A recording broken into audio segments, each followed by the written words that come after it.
사랑하는 행복한 교회 성도 여러분, 이 영상을 보시는 하나님 나라의 귀한 자녀 여러분, 오늘은 2022년 11월 1일입니다. 오늘부터 매일 성경은 다니엘서를 하게 되었습니다. 먼저 서론 부분을 잠깐 말씀드리겠습니다. 다니엘서를 예언서나 또 혹은 성문서로 보는 사람들이 있습니다. 왜 그런가 잠깐 설명드리면, 다니엘을 예언자로 보시는 분들은 예언서로 생각합니다. 그래서 종말론적인 사고를 형성시켜 준다고 다니엘서를 이야기하고 있습니다. 두 번째로, 다니엘서를 이야기로 읽으면 성문서로 이해합니다. 지혜의 책으로, 기도와 찬송과 지혜의 인물로 다니엘을 생각하면 다니엘서는 성문서가 되는 것입니다. 다니엘서의 구조에 대해서 말씀드리겠습니다. 1장과 6장은 중심 인물로 보면은요, 다니엘과 세 친구를 이야기합니다. 7장과 12장은 다니엘의 환상에 대해서 이야기하고 있습니다. 시점은 1장과 6장을 기준으로 볼 때 3인칭으로 되어 있습니다. 그라는 이야기가 많이 나오겠죠. 7장부터 12장까지는 다니엘의 환상이기 때문에 1인칭, 나라는, 또 내가라는 말이 많이 나올 것입니다. 1장부터 6장까지 해서 다니엘의 역할은 2장, 4장, 6장에 왕의 꿈을 풀이하는 이 해설가로서의 다니엘이 등장합니다. 7장부터 12장까지는 다니엘이 직접 꿈을 꾸며 천사들이 꿈풀이를 해주는 이야기가 나와 있습니다. 이 다니엘서에 보면은 이 바벨론의 또 페르시아의 왕들이 많이 등장합니다. 그래서 다니엘서를 구분할 때 왕조 중심으로 이 구분을 하게 됩니다. 1장부터 4장까지는요, 이 바벨론 왕 느부갓네살 때라는 이 시기가 나옵니다. 5장, 7장, 8장은 이 바벨론 왕 벨사살 때라는 또 이야기가 나오고요. 6장과 9장은 페르시아 왕 다리오 때라는 이야기가 또 나옵니다. 10장과 12장까지는 이 페르시아 왕 고레스라는 단어가 나오기 시작합니다.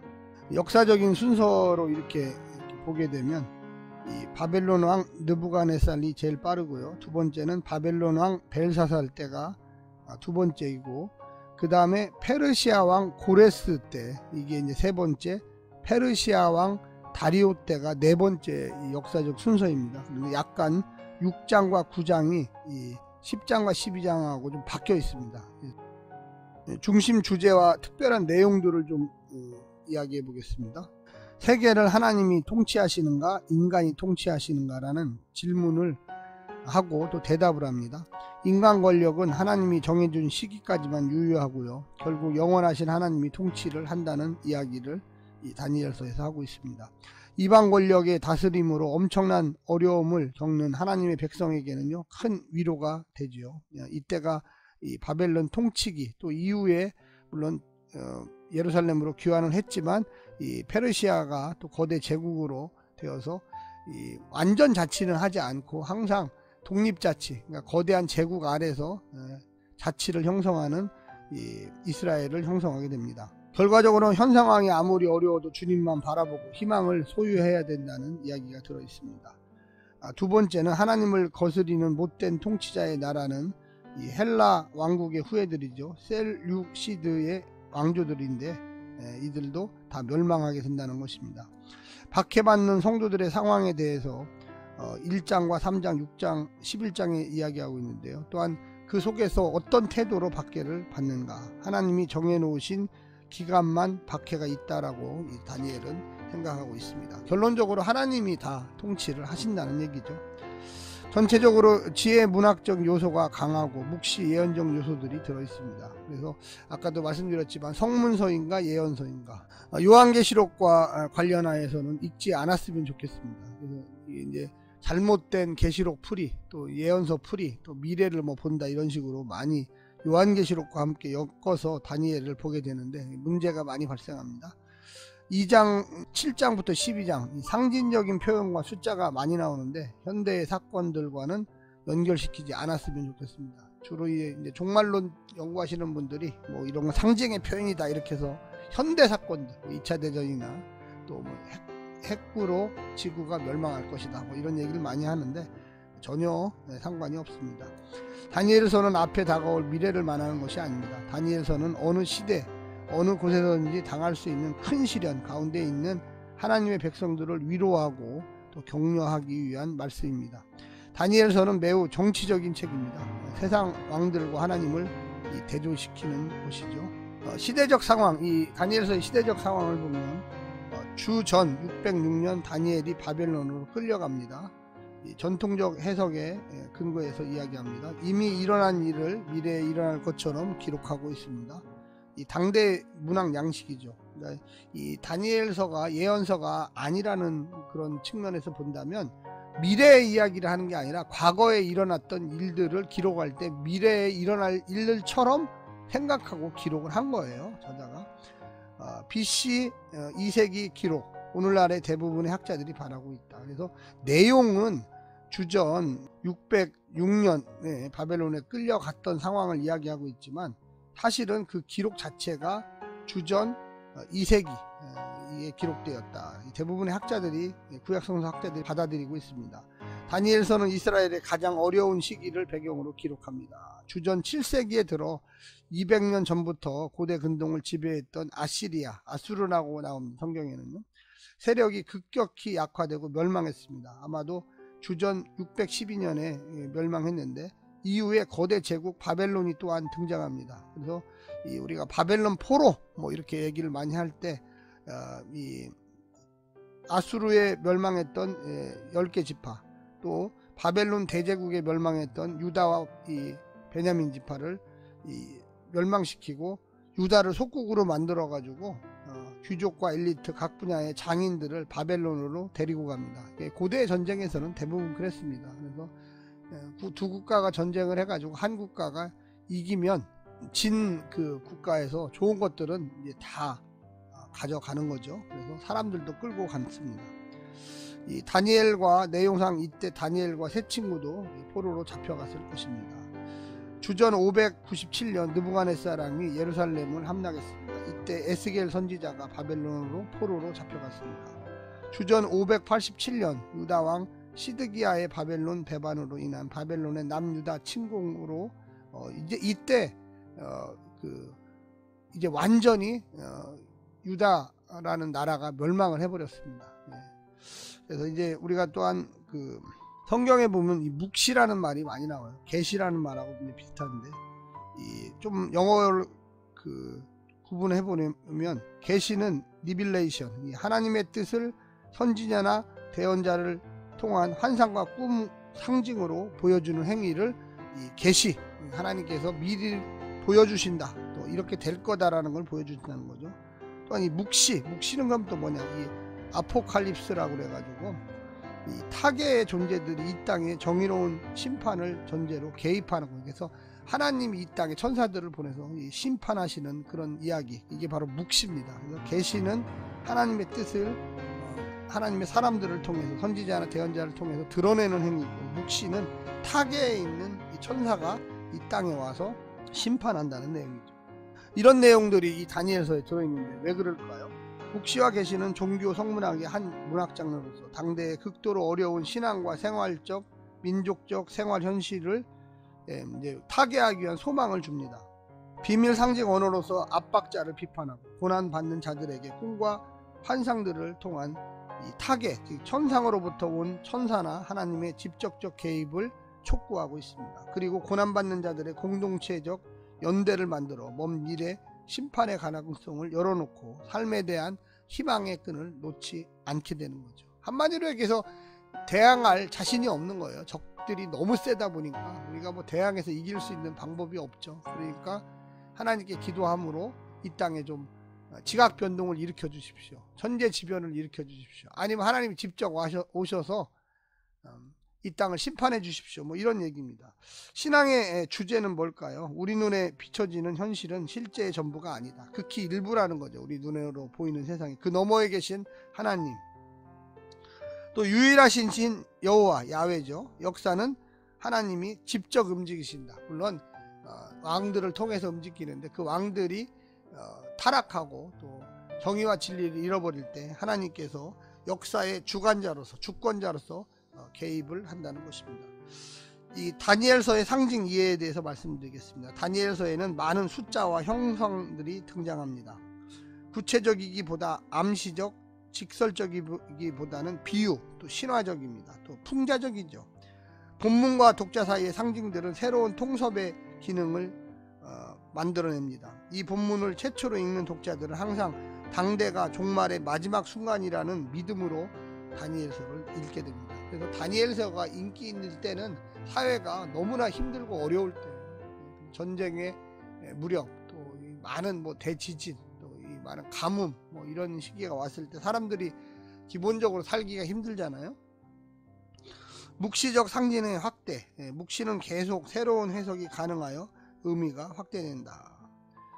그래서 종말의 마지막 순간이라는 믿음이 생길 때 이 다니엘서를 읽게 됩니다. 다니엘서의 역사적 종말, 에스카톤이라고 하는데요. 상징은 금, 은, 동, 철과 진흙. 이게 이제 상징적인 이야기죠. 금시대, 은시대, 동시대, 철시대, 진흙시대. 그래서 철시대, 진흙시대가 오면 하나님이 이 땅에 다시 오신다. 이런 얘기가 있습니다. 묵시적 종말의 상징 1장부터 6장 신상과 나무, 정적 7장부터 12장은 4마리의 짐승, 파괴적이죠. 묵시는 항상 마지막 때의 혼란한 세상을 표현하고 타계 천상으로부터 심판자가 나타나 평온을 되찾습니다. 페르시아의 왕국의 천사장이나 페르시아의 수호신, 그리스의 수호신, 히브리어로는 사르, 한글 번역은 천사장, 수호신 또 개혁 성경에는 군으로 영어로는 프린스로 번역. 이 가브니엘이나 수호천사 미가엘도 모두 히브리어로는 사르입니다. 사르. 그래서 천사장이죠. 천사와 악마는 구약에서 낯선 행동. 다시 하겠습니다. 천사와 악마는 구약에서 낯선 단어입니다. 천사의 존재는 에스겔서와 스가랴서에 와서 등장합니다. 묵시 문학에서는 실명으로 하나님과 인간을 중재하는 인격적 존재로 등장합니다. 왜 다니엘서에 와서 실명으로 천사가 등장합니까? 아까 얘기했던 이 가브니엘, 미가엘, 유대 랍비들, 이 바벨론 땅의 종교에 물들었다는 건 배웠다는 거죠. 그래서 원래는 천사가 상당히 늦게, 주로 이제 포로기 이후 시대에 천사라는 단어, 또 그 이름, 천사의 이름이 나타나는 것입니다. 다니엘서 후반에 나타나는 여러 가지 상징들은 천사들만 풀 수 있다. 그러나 구약성서에서는 천사는 숭배의 대상은 아니고 단지 하나님의 메신저, 심부름꾼이죠. 악마의 존재는 창세기 6장 1절부터 4절에 등장하는 하나님의 아들들과 세상의 딸들의 과정에서 생긴 존재들입니다. 다른 의미로 하나님께 불순종으로 지상으로 쫓겨난 천사들의 존재로 이해하는 경우도 있습니다. 묵시 문학의 역사 이해는 초현실적이고 이원론적인 현실 이해입니다. 그래서 선과 악, 그리고 하나님께서 이 땅을 개입하신다는, 천사들을 보낸다는 수비학, 숫자를 푸는 그 학문인데 성서 수비학이라고 합니다. 숫자의 비밀을 푸는 학문으로 이해합니다. 다니엘서는 시간과 공간의 경험들을 숫자로 풀어냅니다.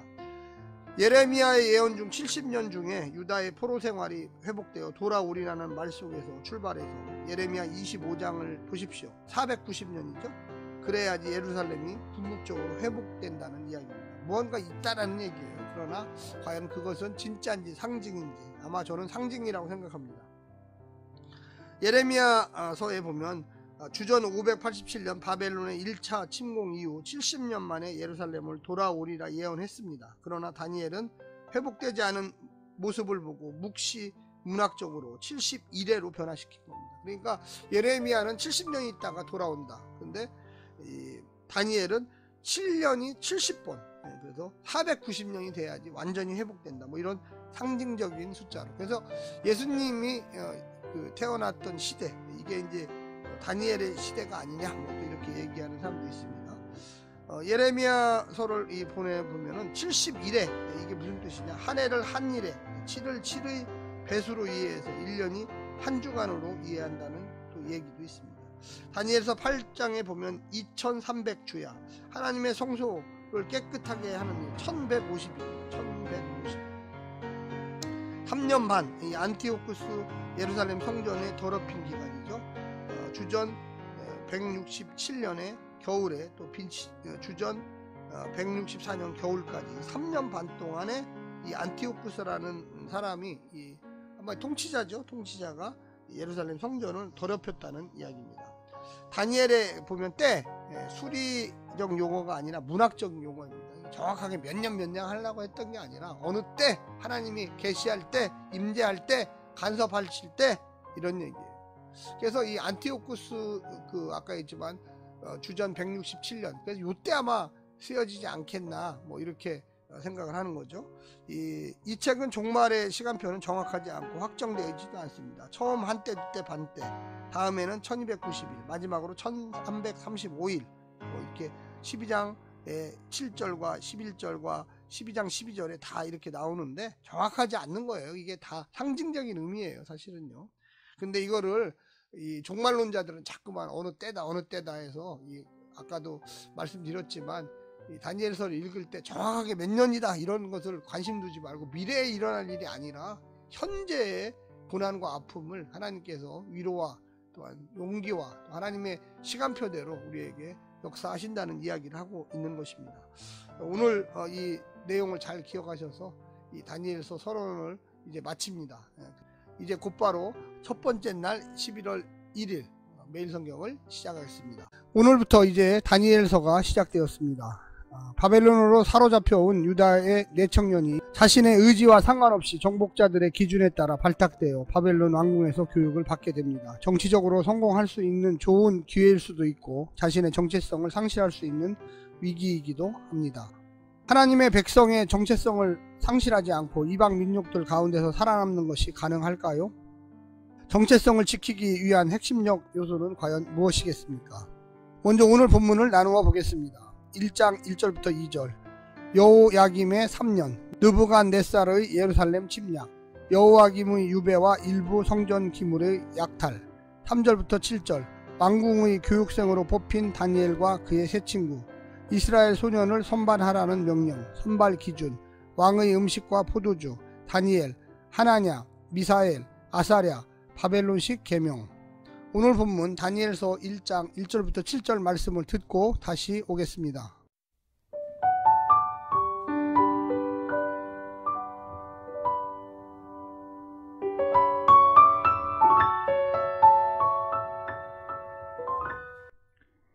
다니엘 1장.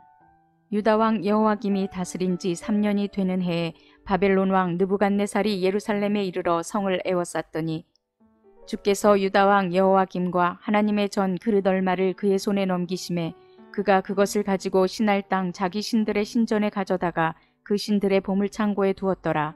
왕이 황관장 아스부나스에게 말하여 이스라엘 자손 중에서 왕족과 귀족 몇 사람 곧 흠이 없고 용모가 아름다우며 모든 지혜를 통찰하며 지식에 통달하며 학문에 익숙하여 왕궁에 설 만한 소년을 데려오게 하였고 그들에게 갈대아 사람의 학문과 언어를 가르치게 하였고 또 왕이 지정하여 그들에게 왕의 음식과 그가 마시는 포도주에서 날마다 쓸 것을 주어 3년을 기르게 하였으니 그 후에 그들은 왕 앞에 서게 될 것이더라.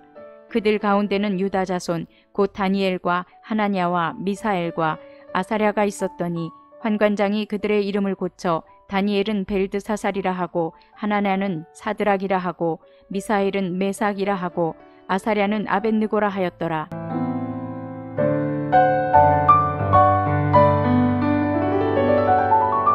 제국의 통치 아래에 있는 수많은 민족들을 효과적으로 지배하기 위해 바벨론은 교육을 활용했습니다. 정복당한 민족들 가운데서 출신 성분과 재능이 뛰어난 소년들을 왕궁 학교로 불러 모아 가르쳐서 점령지 통치에 필요한 인적 자원으로 충당했습니다. 이들에게 갈대아 사람의 학문과 방언을 가르쳤기에 유다에서 온 네 소년은 조상 대대로 물려받은 신학적 정치적 정체성을 상실하고 바벨론 사람이 될 위험에 노출되어 있습니다. 이들은 바벨론의 교육을 받고 바벨론의 종교와 문화와 전통을 배워 바벨론 왕의 신하로 활동해야만 합니다. 네 소년이 직면했던 정체성의 위기는 이방 땅에서 이방 사람들 가운데 소수자로 살아야 하는 이스라엘 유배민들의 문제이기도 했습니다. 오늘 본문을 세 부분으로 나누어 자세히 설명드리겠습니다. 첫 번째, 하나님이 넘기시다. 유다는 여호와 하나님이 바벨론의 신 마르독보다 약해서 망한 것이 아닙니다. 여호와께서 성전 기물을 바벨론 땅으로 옮기셨습니다. 이는 당신의 활동 무대를 스스로 변경하신 결정입니다.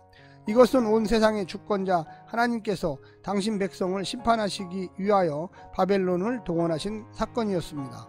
따라서 이제 이스라엘의 운명은 바벨론에게 달린 것이 아니라 하나님께 달렸습니다. 이것이 절망 중에서도 여호와께서 역사에 남겨둔 희망입니다. 자기 백성이 수치를 당하면서도 바벨론으로 잡혀가도록 내어주신 모진 하나님이 이스라엘을 가장 극진하게 사랑하시는 하나님이십니다. 두 번째는 바벨론에게 선택받다. 바벨론은 유다 포로민들 가운데서 왕족과 귀족의 자제들로 외모에 흠이 없고 바벨론의 교육을 다 이수할 만큼 지적 역량이 뛰어난 자들을 추려서 따로 가르칩니다. 왕의 특권에 참여하게 함으로써 그들이 여호와 하나님과 그의 나라를 버리고 바벨론과 그들의 신을 따르는 자들로 삼으려고 하였습니다. 자기 왕조에 기여할 충복들로 삼기 위하여 나라의 혜택을 맛보게 하고 나라의 가치관을 주입했습니다. 그들에게 고난을 주기보다 잘 해줌으로써 바벨론 위엄과 혜택을 누리게 하는 것이 하나님 백성의 정체성을 잃게 만드는데 더 큰 유혹이 되었을 것입니다. 세상이 외면할 때보다 더 잘해줄 때가 하나님을 잊고 나를 잊게 만드는 더 큰 위험의 순간입니다. 마지막 세 번째는 새로운 이름을 부여받다. 다니엘과 세 친구는 바벨론으로부터 바벨론식 이름을 부여받습니다. 부모가 이름을 지어줄 때 하나님과의 관계에서 그들의 정체성을 지키도록 기대했을 터인데 바벨론식 이름은 그들이 바벨론에 와 있음을 뼈저리게 느끼게 해주었을 것입니다. 하지만 그들이 바벨론의 교육과 계명에 반기를 들었다는 언급이 없습니다. 다만 음식에 대해서만은 민족적 종교적 정체성을 지키기 위해 완강하게 거부하고 있습니다.